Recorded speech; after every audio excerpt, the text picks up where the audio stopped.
Okay, let's talk about the oxidations of alkenes and alkynes. And there's three different reagents that we're going to talk about. So here we're going to focus on the osmium tetraoxide reagent.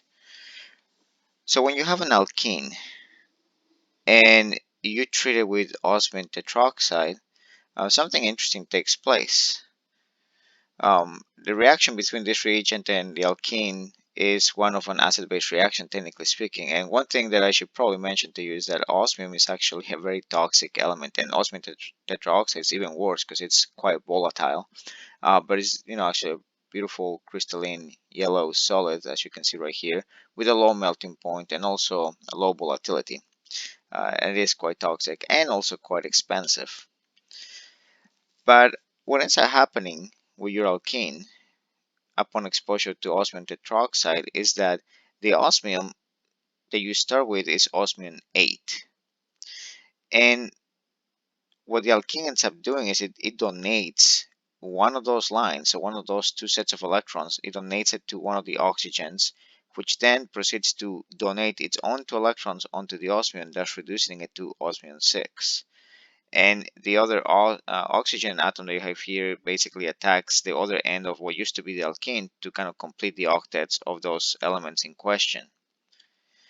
And then what ends up happening here is that we add sodium hydrogen sulfide.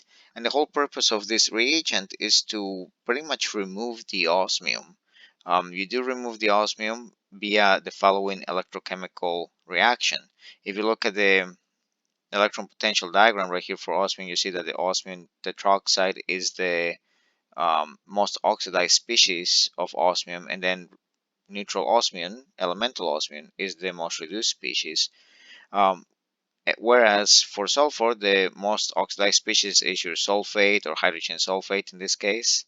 But what we're starting right here is with the sulfite, and the sulfite is a metastable species that actually wants to you know, split up into two components, regular sulfur and hydrogen sulfate.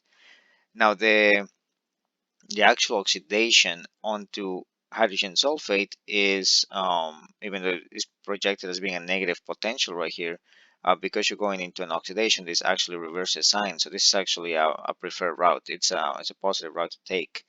And osmium tetroxide, based on the potentials right here, what this is telling us is that going from osmium 8 oxide to osmium 4 oxide, that's a favorable, very favorable event. It's positive 1 volts. And not only that, but osmium 4 oxide is also favored towards its own reduction all the way down to osmium 0.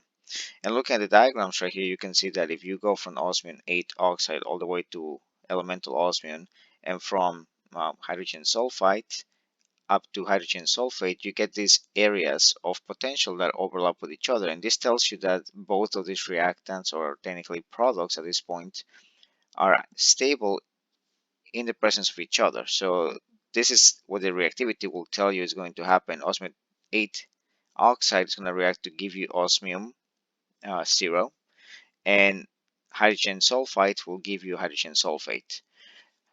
So that's ultimately the fate of both of these reactants. You just produce the elemental osmium, which precipitates out as a, pretty much black, silvery element that you can remove your organic layer from, because this is going to precipitate out. This is pretty dense and heavy, so this will precipitate out from your flask, collect at the bottom of the flask, and you can either decant the organic material that you have produced, or you can simply pipette it out.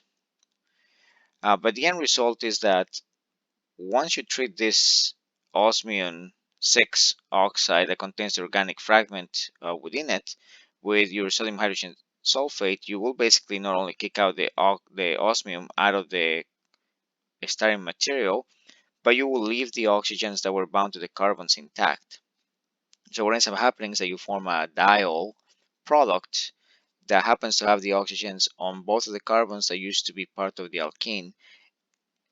And not only that, but this produces what we call the syn configuration, meaning that the oxygens are located on the same face of the alkene. So they are both pointing down, or they're both pointing to the front of the board, or they're both pointing to the back of the board, depending on how you want to see it.